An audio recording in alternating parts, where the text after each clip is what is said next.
Hello everyone, and welcome to week 10 of English 120. This week we're going to start working on our research project. You're going to be reading book 1, chapters 6 through 15 in the Valley of the Moon. We're going to be you're going to be choosing and discussing your topic in this week's conversation, and your reflection will be answering study questions about the chapters we're reading. In your comp class, you're to finish the quotation proficiency research lesson. There was a problem with comp class last week, so I've extended the deadline for this research lesson and research quiz in order to give you guys time to finish.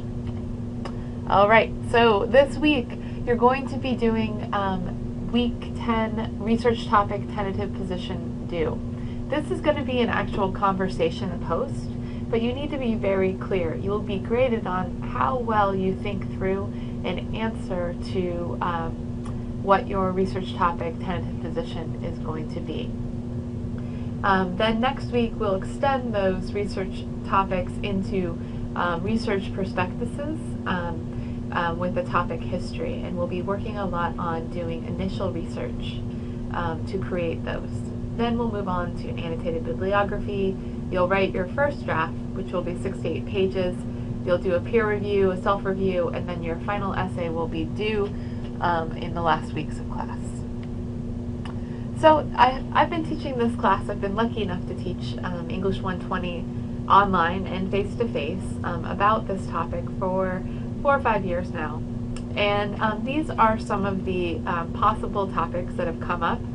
These are not the only topics, but all of these topics can be written about in an 8 to 10 page research paper, and I know how to find sources to help you do your research about these areas of these topics. So I highly recommend choosing one of these topics, but if nothing is speaking to you, please make sure you reach out to me directly and ask about doing another topic.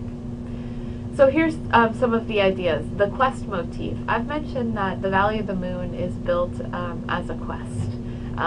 Jacqueline is using the idea of Saxon and Billy going off on an adventure to try to find this new place to start their new life. So one way you can look at it is how Saxon and Billy are on a quest. And I have lots of resources for this topic. And maybe compare their quest in the early 1900s to modern day quests and how different they might be or how similar they might be. Another really popular topic is feminism. How are women portrayed in the Valley of the Moon? How is Saxon like a modern woman, and how is she not like a modern woman? What has changed for women since the early 1900s? Sustainable agriculture is another topic, and for some of these topics, guys, I will be posting some basic information. It'll be under the content for this week, so you can start looking at background information about the topics. Sustainable agriculture, you can compare methods from the early 1900s to how sustainable agriculture is currently used. You can look at Jack London's use of naturalism. You can look at Jack London as a naturalist and how he used it in the Valley of the Moon. You can look at how prize fighting is depicted in the book and how it's influenced modern boxing and related sports. You'll notice as you're reading the Valley of the Moon that there's a lot of poems, and the reason why something that's very interesting about it is that Charmian, who was Jack London's second wife, her mother was actually a pretty famous poet.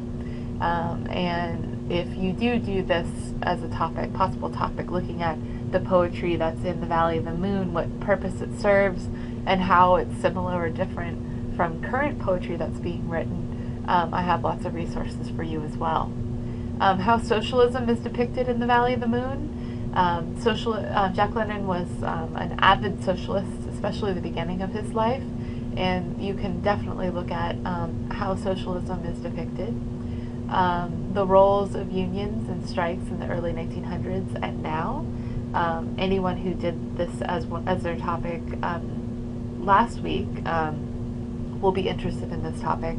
It's especially looking at there's a huge riot that happens in the middle of the book due to a union strike, and this serves to be a really, really exciting topic for many students.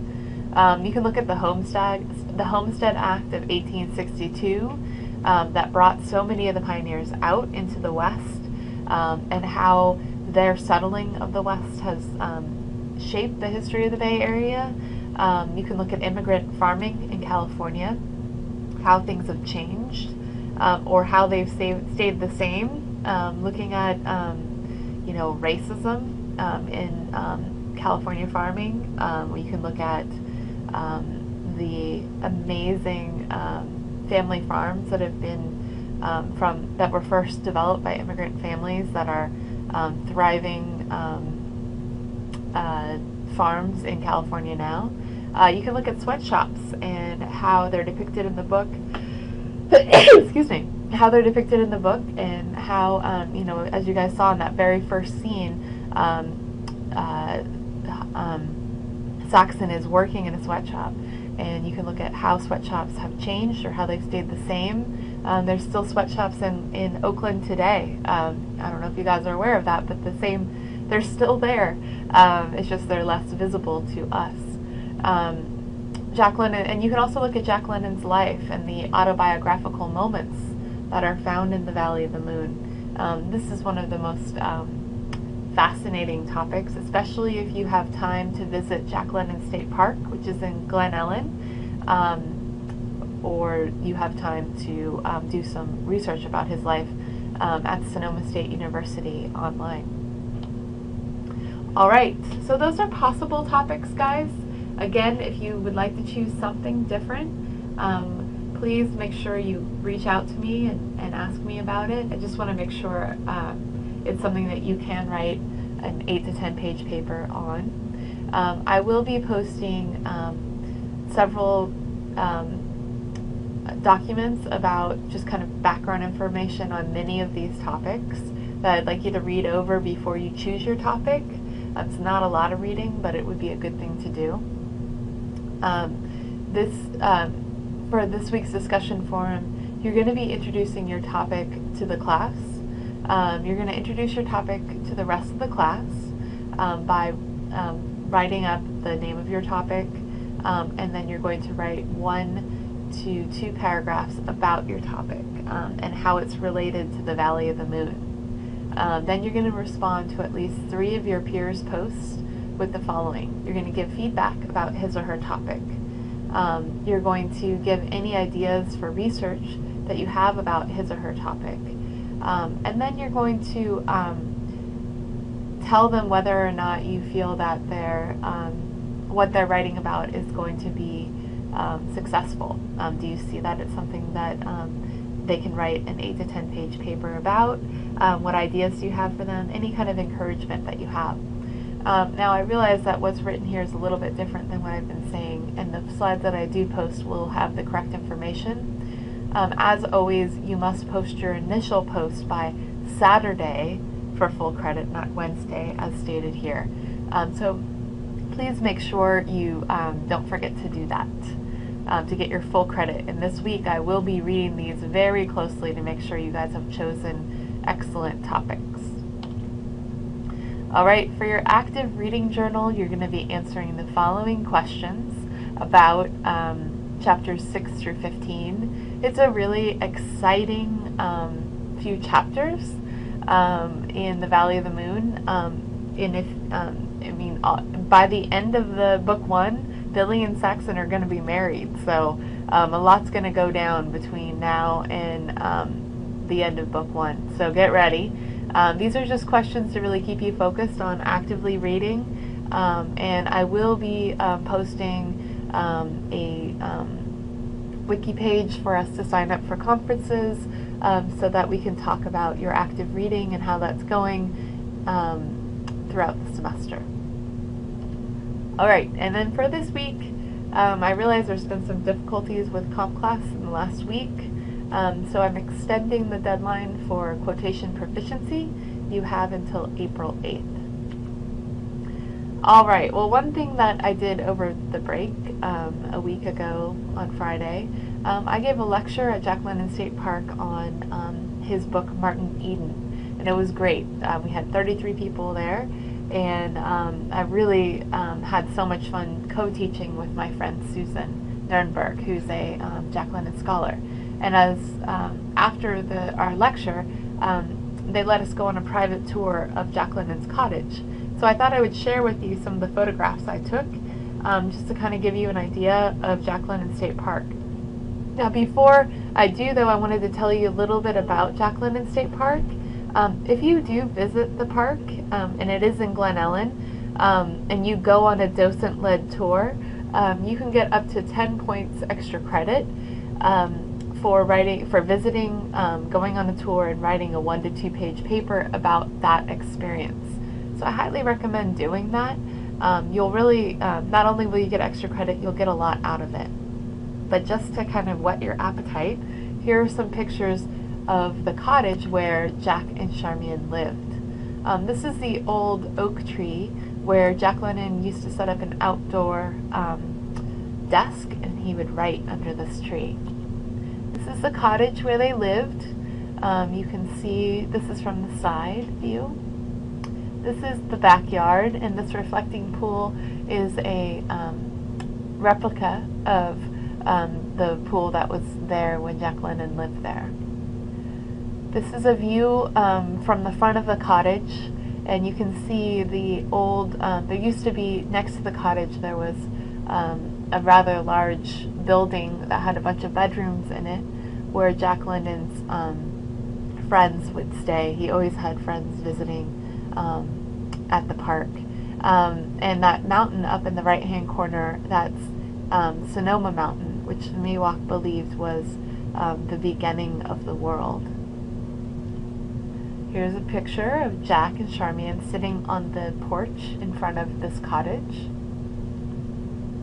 Oops, sorry. This is one of the guest beds that they have set up in the cottage, and you can see laid out on the bed are many of the artifacts that Jack London collected, Jack and Charmian on their many cruises through the South Seas. This is also a guest bedroom.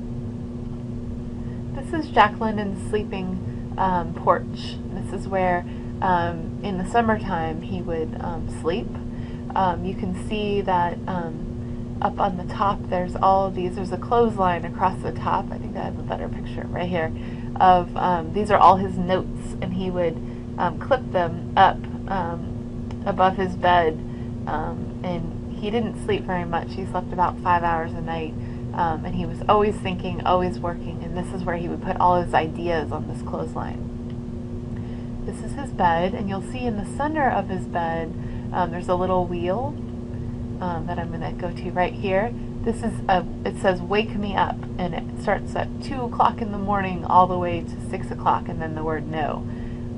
So he was a very early riser. He wrote at least 1,000 words, finished words a day, and this is part of how he did it, by waking up very early in the morning. These are his books. He had a bedside table that was constantly filled with books that he was reading all of. He was a voracious reader, always reading as much as possible. You'll also see some cigarettes there.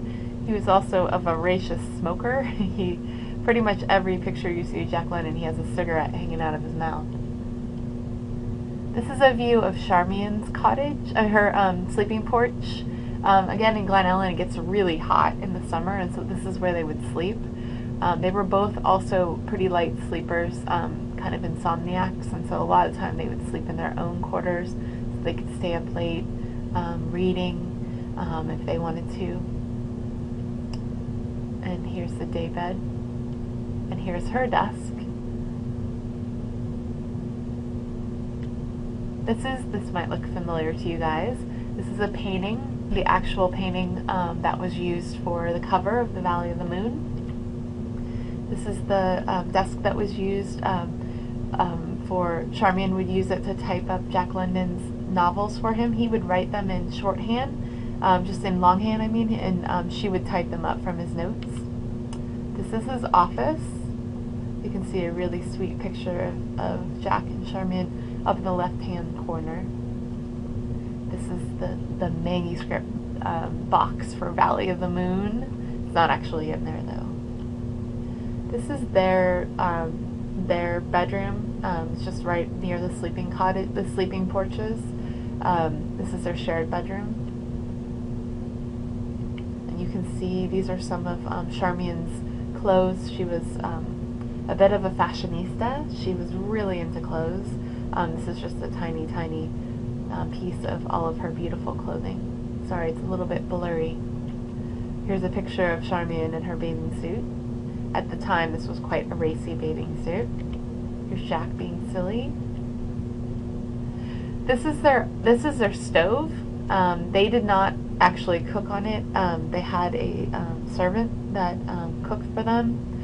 This is an outbuilding. When you had a stove like this, you had to keep it going throughout the day, and it got very, very hot in the room where the stove was located, so it wasn't directly connected to the house. Remember, this is before air conditioning. This is where this is their dining room, and you can see there's a lot of the wooden bowls that are the lights. These were things they gathered from around the world as they went on their cruise of the Snark. Speaking of which, this is the gramophone that they brought with them. If you look closely, you can see it's all bent up and busted. This is the real gramophone that they took with them on their travels, so they could listen to music when they were on the South Seas. And gramophones don't use electricity. Here's some more of the decorations. And this is a duck press. Jack London loved to eat something called the 4-minute duck. Not a very healthy choice, but this is what you would use to make a 4-minute duck. I'll let you look it up if you're interested in knowing what a 4-minute duck is. This is their heater, and this was his liquor cabinet. That's it, guys. That's your tour of the cottage at Jack London State Park. I will be teaching another book group there on May 16th about John Barleycorn. If you're really interested in getting lots of extra credit, you can read John Barleycorn and come to the workshop. You're more than welcome. Until then, though, please spend some time thinking about what you would like to write about in regards to your research project. We're going to be reading next week. We're going to start on book 2. So if you have extra time this week, you can finish up book 1. You will be developing a research prospectus next week, and it is a bit of a document, so you want to have a real clear idea what it is you're going to be writing about at the end of this week. Alright guys, that's it. Have a great week, and as always, please let me know if you have any questions.